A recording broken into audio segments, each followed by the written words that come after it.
And the other one is, it's going to be a little bit philosophical, so there are no right or wrong answers. So I may share my views, which is representing a certain camp. And Naveen's vigorously nodding his head because he belongs to the exact opposite camp from I am, right? And I'll tell you what that is about. Maybe that's a good segue for the next topic, which is, as I said before, shot selection. It's optimized for how do you win, right? I'm not going to tell you the ideas for how do you play better, how do you pocket better, right? That's just execution. Everybody has a different skill level, right? And the same player plays well one day and your game goes down one day, right? So when you show up for a tournament, you don't know what level somebody else is going to be at and what level you yourself are going to be in, but you are at a certain level, right? So and you have your strengths and weaknesses and your opponents do too. So the goal of this session is to help you think about how do you use your strengths to your best advantage and the opponent's weakness to your best advantage and optimize for a win, right? The stronger player doesn't necessarily have to win. When I say stronger, it means like whoever can pocket better, right? So that's the primary topic today, right? How do you decide when so many coins are there? How do you decide which coin you turn first? How do you decide when do you play offense versus when do you play defense, right? Some ideas there. So one thing that I always say about Carrom is that, especially when you play for tournaments and you're optimizing to win, Carrom is a game of possibilities and probabilities. There is no single coin on the board that can be said as 100% sure. It doesn't matter. The coin can be here, and I've seen world champions miss this, right? They just do this, and they'll miss, right? And especially if you're doing it a million times, chances are you might miss once, right? The problem is it happens exactly when you need it the most, right? And so that's a fundamental thing you have to acknowledge, that there is no such thing as a sure shot. There is only such thing as a high probability shot, right? So this one might be 99.99% sure, but it's not 100. The same way, there is no such thing as a 0% shot. There's nothing that's impossible, right? So the thing then to decide is that if the opponent has one coin here and you have one coin there and it's your turn, you can try to double that coin here, right? But it's a super low probability. If you miss, then the opponent has a very high probability shot. Now you have a decision to make, right? Do I make this difficult for him or do I go for it, right? And take my chances. So one framework that I kind of subconsciously use, and I think it works when I explain it to some people who use it, it works, is that in your mind, at any given time, the board, you can kind of color code it into red, yellow, and green, for example. So if a coin is here, right, this is considered easy, right? But if it is there, then it's difficult. So if it is here, it's maybe semi-difficult, right? So there's always those probabilities. So if the coin is there, I would say it's less than 20% sure for most players. For example, for me, that's less than 20% sure. But it doesn't mean that it won't go. If my hand is forced, I have to go for it, right? And it might go in. That doesn't mean that I can always do it, right? The same thing for this as well. So I call this as an easy zone, and that's the difficult zone, and everything in between is the medium, right? So the normal rule of thumb that I follow is that at any given time, you have to decide who has the odds of winning. You're always trying to take the advantage back, right? You have to turn the odds in your favor. It doesn't matter how many coins are remaining, right? So if the opponent has one coin here and I have 3 easy blacks, it doesn't matter that I have 3 coins and the opponent has 1 coin, I still have the advantage because it's my turn, and even though both have, it's just you just take the hardest coin of the 3 and that's your level, that's your chances right now, right? My chances are currently high. So it doesn't matter that he has an easy coin, I have to go for the finish. So in other words, you go for the finish if you have a finish according to you. You don't worry about if it's such a day that you're not even sure of this, then it's okay. Color code it as yellow. It's totally fine. There's no shame in that, right? So, but if you deem that certain coins are easy, for example, I would say most of the times, if the coin is close to the striker or close to the pocket, you can consider that as easy, right? If it's close to the pocket here or close to the pocket, these are all considered relatively easy, right? But if it's equally far from both, then it's the hardest. And anywhere in between, even the circle, you can put it as yellow, right? So I would say that if it's your turn, right, go for the finish if you have everything in green. It doesn't matter what the opponent's position is, right? If opponent has easy coins too, it doesn't matter, right? In your mind, you think that all of these are high probability, 90% plus, go for it. It's okay if you miss, right? Over time, if you're true about your self-assessment of what is easy or difficult for you, you should be able to win in the long run, right?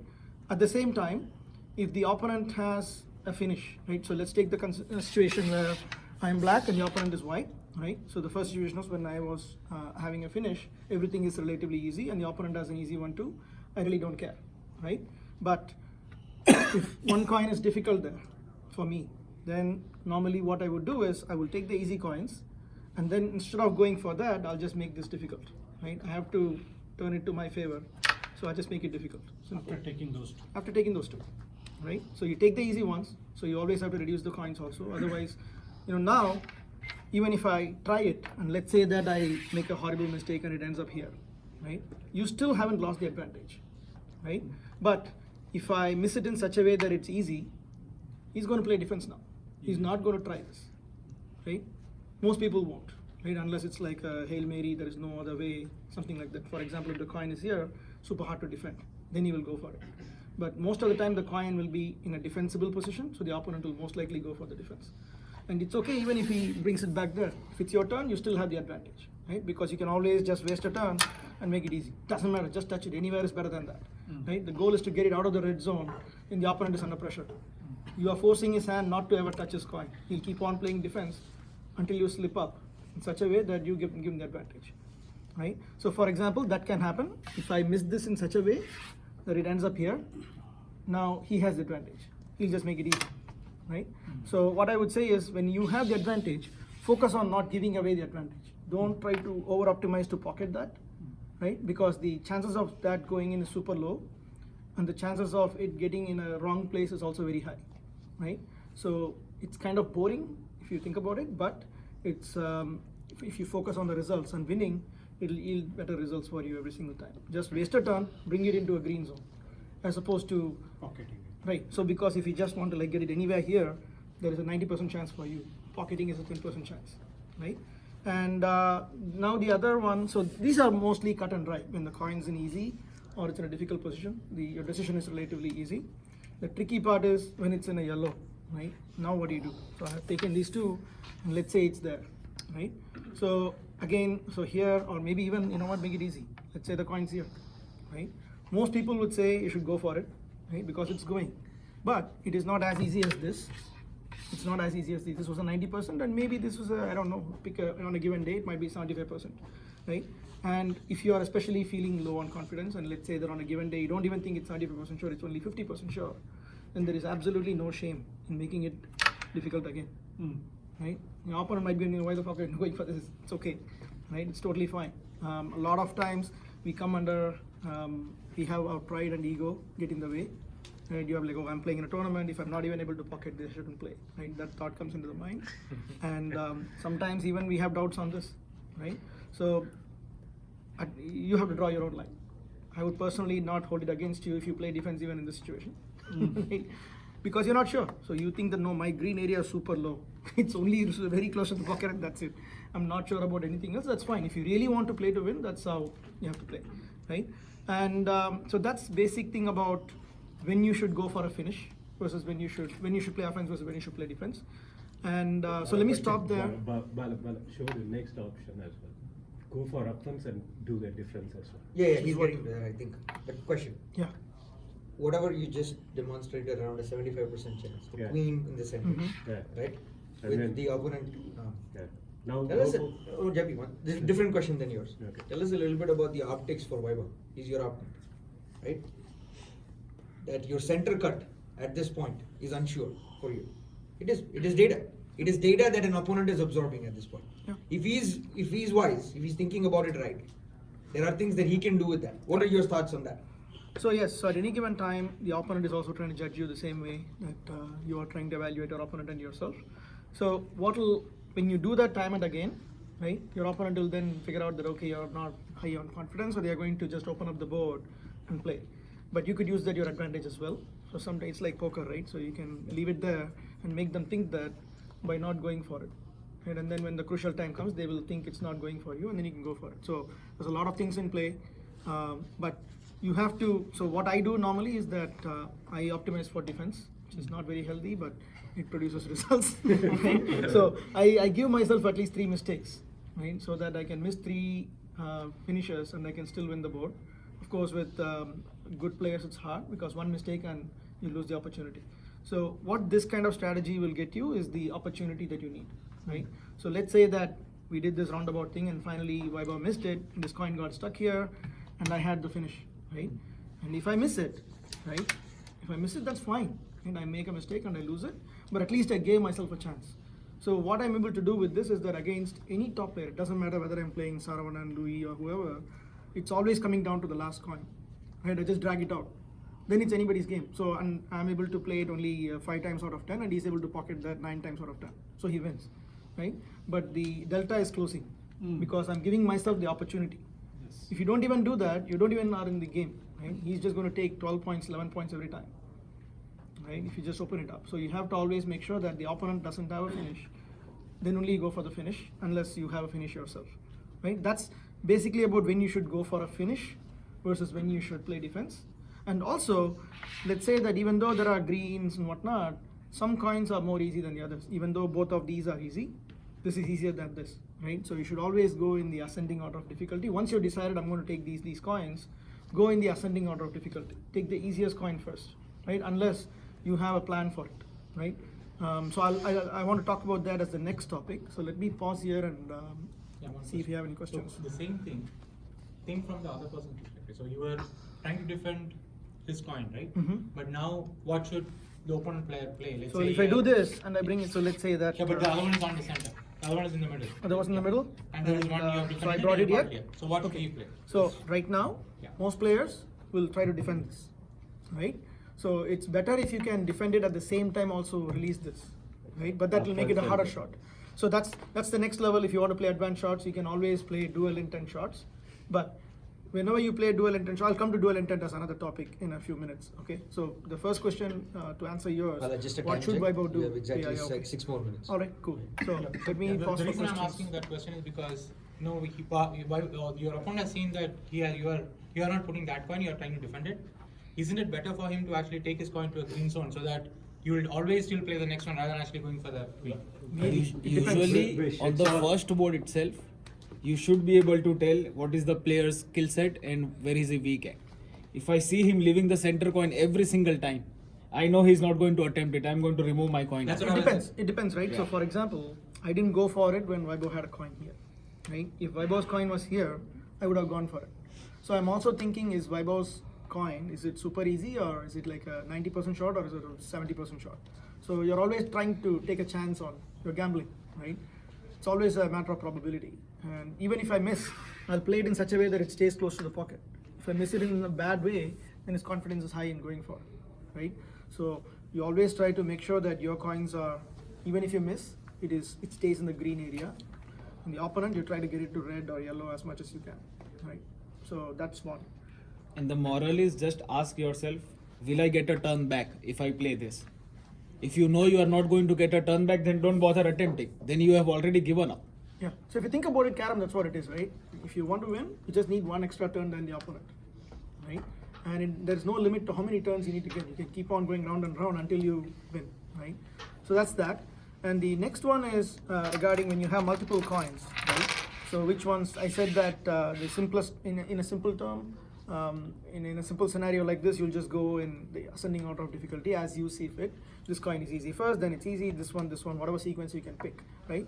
But normally, before you start playing, right, you have to decide which is going to be your first coin and which is going to be your last coin. So normally, let's say that if this is blocking, this is the opponent's coin, for example, right? Then this is going to be my last coin, even though this is relatively the easiest, right? So don't touch that, right? And so that's kind of obvious, but a lot of people, they are like, oh, why not? At least I can reduce 1 point, right? Because I'm not sure of it.